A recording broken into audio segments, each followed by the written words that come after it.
Hey, this is Royce Williams with America's Home Place here in Dothan, Alabama. I'm the building consultant here at this location. And if we talk about which home is the most popular one here at America's Home Place in our market, it would have to be between two, the Auburn and the Oxford. The Auburn being the smaller of the two and the smaller footprint, but the thing about it is they're laid out exactly the same. What people like the most about it is, first of all, the affordability of both of these homes.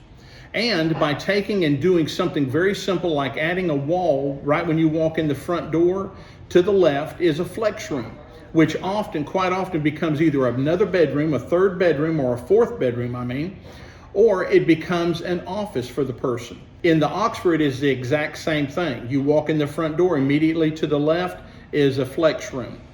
What also folks like is that I can take and turn the kitchen around and place it in the back of the home, which people likes the open concept to the floor plans.